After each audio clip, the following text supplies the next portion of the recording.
RS69 RC, messieurs, dames, je vous remercie d'être avec moi une fois de plus pour une séquence unboxing. C'est un jet qui est capable de faire du high alpha, ce principe de pouvoir voler lentement avec le cul qui traîne par terre. Et comme je n'ai pas forcément peur d'expérimenter ce genre de choses, ben, je me suis dit je vais prendre un jet tout prêt, tout conçu pour ce genre de conneries. Bien, on y va. Une turbine de 70 mm, 70 mm. Ce magnifique F16 Thunderbird n'est pas si grand. Je me débarrasse rapidement des scotch. Le manuel qui vous est utile pour les différents réglages, notamment au niveau des débattements et bien entendu tout ce qui concerne la stabilisation AS3X Safe, messieurs, dames. Là, on a la dérive. Elle n'est pas si petite finalement. C'est magnifique, il y aura juste à l'enfoncer. Bon, ils sont très bien emballés, ils sont bien calés dans leur sagesse, ces avions.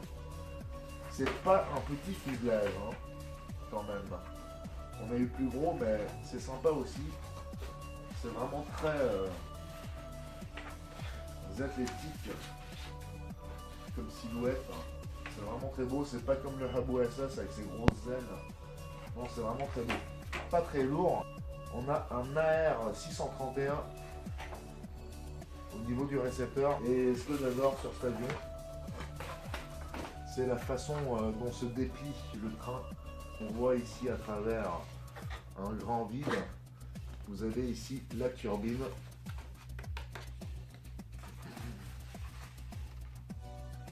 Voilà. Et donc on vient plugger la dérive là-dessus, tout simplement. D'ailleurs, ça fait très longtemps que j'ai pas monté un avion E-Flight en mousse. On a le nez, c'est bien fichu, c'est en caoutchouc. Ah bah j'ai réussi à la péter. Ah non, bah vous voyez, ça par contre, si vous le perdez lors d'un atterrissage un peu rude, vous le retrouverez jamais, hein, ça c'est clair. D'ailleurs, est-ce que je l'ai pété en vrai? Non. Bon bah c'est fait exprès, il va falloir le coller, hein. Bon, on le détache, comme ça on est sûr qu'on n'oublie pas non plus. Nous avons quoi ici? Ah bah tiens, c'est les winglets. Cette fois-ci, c'est pas le manuel qui est sous la boîte, mais la clé d'aile. Les deux missiles, j'en ai deux, ils tiennent sans sagesse. Là, on va enfiler la clé d'aile. Elle est vraiment fine et fragile. Faites gaffe. Voilà. On va vite enfiler les ailes. Les deux moitiés d'ailes. Hop. On a le petit câble ici à l'intérieur qu'il faudra tirer. Et donc je continue et je vous épargne tout ça parce que c'est trop simple et c'est de la perte de temps pour vous. RS69 RC, n'oubliez pas de vous abonner, pouce en l'air et bien sûr la petite cloche des notifications. Go! Bien, messieurs, dames, tout est prêt, tout est bindé, tout est réglé. Magnifique train d'atterrissage, on verra le détail sur le terrain. La lipo, moi je vais partir sur du 4000 6S. Au cas où l'avion devait traîner un peu, je prévois une 3200 qui est un peu plus légère, un peu moins massive. Mais franchement, je crois que ça fera pas une grosse différence à part l'autonomie gagnée avec celle-ci. D'ailleurs, je suis en train de charger la deuxième lipo 4000, mais elle nécessitait d'un update. Chose que les AccuSmart vous demanderont tout au long de leur vie. Et vous pouvez directement le faire via les chargeurs, comme par exemple ce S2200. Il me dit update nécessaire. Et il me propose de le faire, donc je le fais. Le chargeur lui-même doit et peut être mis à jour également. Et il en va de même pour les testeurs LiPo. Donc chez Spektrum, il y a vraiment tout qui se met à jour. Voilà, magnifique jet. C'est pas un gros truc, mais il n'est pas minus non plus. Un CG entre 9 et 11 cm à partir du bord d'attaque. J'ai galéré à trouver le bon CG. Là, je l'ai toujours pas d'ailleurs, car si je voulais le bon CG avec une 4000, eh bien, je la placerais jusque là. Or, il y a le petit tapis velcro, et je pense que s'il est placé là, c'est que la lipo doit rester à peu près là. De toute façon, dans les jets, c'est toujours à peu près au milieu. D'ailleurs, vous ne pourrez pas la placer trop en avant non plus, comme sur tous les avions, sinon vous ne fermerez plus le hatch, donc le cockpit. Ce que j'aime pas non plus ici, c'est tout ça là.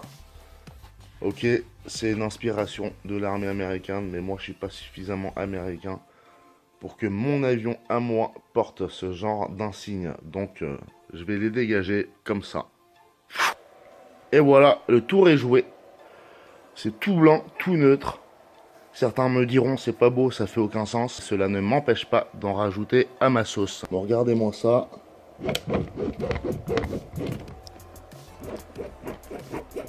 RLS 69 RC, on se retrouve sur le terrain. Go!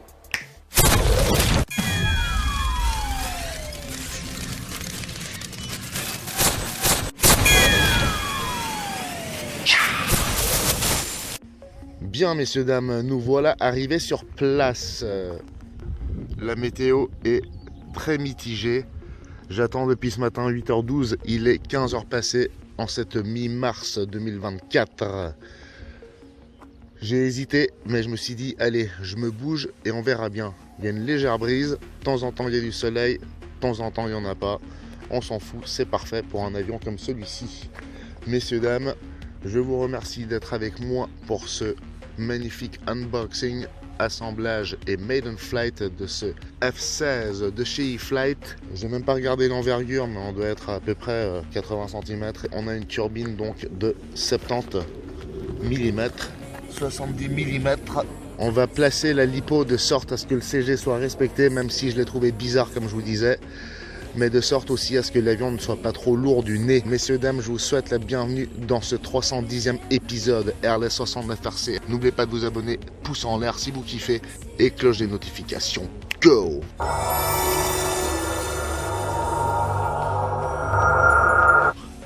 On va démarrer par une Spectrum 6S 4000 mAh, et si on a la possibilité de le faire, on fera un deuxième vol en 3200 pour voir la différence de poids. Je suppose que pour faire du stunt, la 3200 sera plus pratique.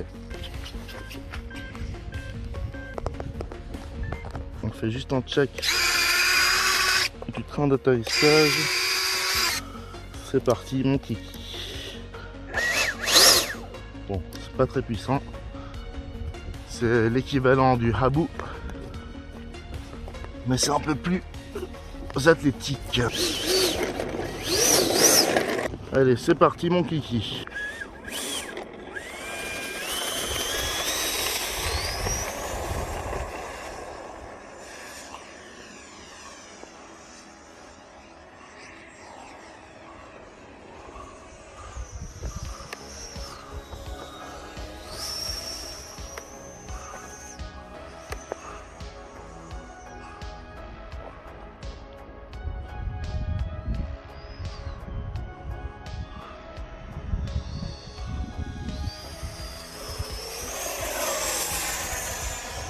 Bon, c'est pas très puissant, hein. Et 4000 mAh, c'est très très lourd. Donc faut bien prendre son élan. Par contre, j'ai bien placé la lipo, il est bien équilibré l'avion. Je suis donc en safe.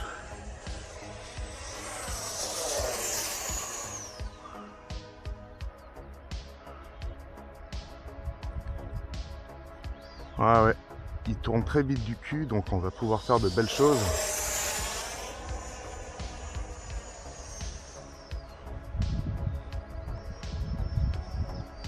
Faut pas trop abuser des ailerons, hein. Allez, je lâche le safe. Et on est donc en AS3X. C'est un peu plus compliqué, hein, déjà.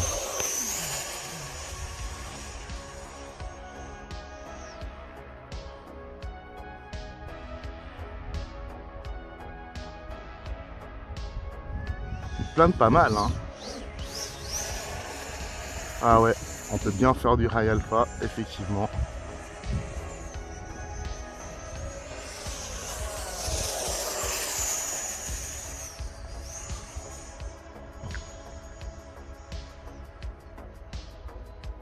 Attention à bien le garder à plat.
Allez, on remet le safe. On sort les trains.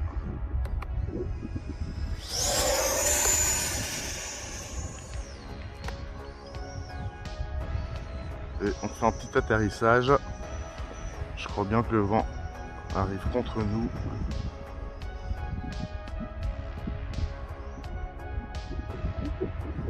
Je sais pas où il va mon avion, mais il y va.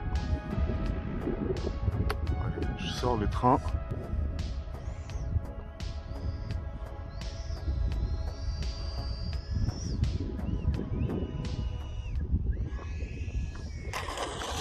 Oh, joli! Ouh là là là là! J'en perds le capot. Ouf! Je suis arrivé un peu vite, mais elle est lourde cette lipo. Et je vais donc immédiatement changer et mettre la 3200. Donc moi là, j'avais la minuterie à 5 minutes sauf erreur. Et j'ai donc volé durant 3 minutes à peu près. On va changer de lipo. Bon, en tout cas, il va bien. C'est pas très rapide. Il est juste pas très équilibré. En tout cas, pas autant que le Habu. On va changer de lipo, messieurs, dames. Alors, la lipo était à 100% au départ. C'est une 4000 mAh 6S. Et après 3 minutes de vol, il me reste 42%. J'aurais pu donc faire 4 minutes, mais pas plus. Sur la 3200 mAh, je vais donc régler à 3 minutes 20. Je viens de recharger mes accus, mais je vérifie quand même. Allez, presque 100%. On y va. Bien, du coup, cette séquence unboxing, assemblage et surtout maiden ne sera pas très longue, puisque 7 à 8 minutes pour 2 vols. Le vent souffle dans cette direction, je suis donc censé décoller là-bas.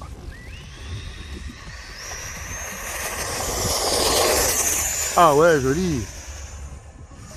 Ou par contre j'étais déjà en AS3X.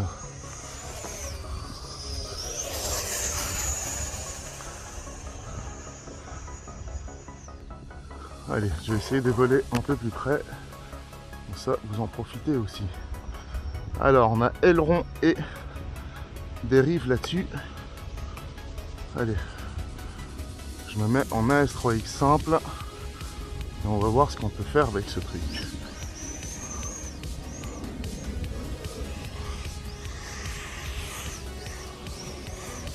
Ah ouais, ah, le high alpha fonctionne merveilleusement bien, hein. Ouf. En plus face au vent.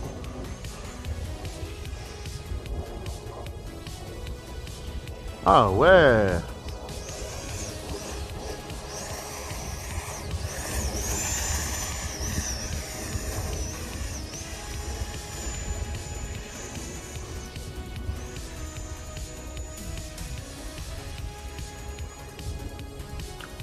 Ah, donc on va faire nos atterrissages comme ça dorénavant.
Hello, ça va? Ouais, bien, et toi?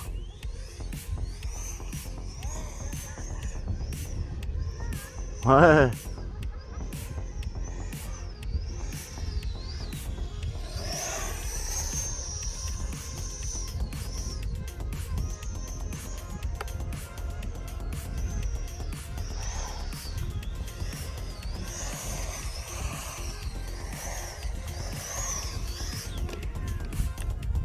Oula. Ouh, j'ai peut-être cassé le nez. Ou est-ce qu'il serait juste détaché, ce qui est prévu normalement? Ah oui. Bah, je voulais atterrir parce que je le sentais faible. J'ai l'impression que la batterie a ramassé. Donc du coup, comme il y avait les dames sur la piste, j'ai atterri immédiatement. Et franchement, vu comme il sonne, à mon avis, la batterie est raide. Donc j'ai bien fait, j'ai suivi mon instinct. C'est juste un peu sale, mais rien n'est cassé, messieurs, dames. Mon système télémétrique m'indique effectivement que la batterie est très faible. J'ai dû consommer pas mal. Je reviens en arrière un coup. Ah, j'ai oublié de changer la minuterie, je suis trop bête. Mais elle a dû se mettre à 0 et donc j'ai volé 5 minutes, le temps passe vite. La lipo 3200 mAh est chaude et je crois que là on a pu expérimenter ce que c'était le High Alpha. C'est vraiment un jet fait pour, messieurs dames, j'en suis très content, belle acquisition. J'ai juste pété la roquette, mais ça c'est rien, c'est sûr que quand vous embarquez des trucs comme ça sur votre avion, à un moment donné vous allez le péter. Bah dis donc, E-Flite, depuis le temps que je cherche un avion comme ça, facile, sorti de la boîte avec lequel on peut faire du stunt comme ça, je suis vraiment très content, hein. Franchement, et là c'était le destin.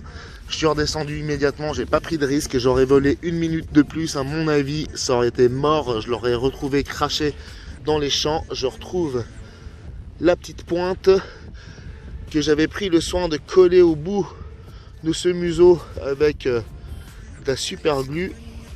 Mais voilà le résultat de ce vol, de ce maiden flight, messieurs, dames. Qu'est-ce que je peux rajouter? Rien. On va peut-être vérifier ensemble l'état du dessous. Ben, ça va très bien. Je vais peut-être même,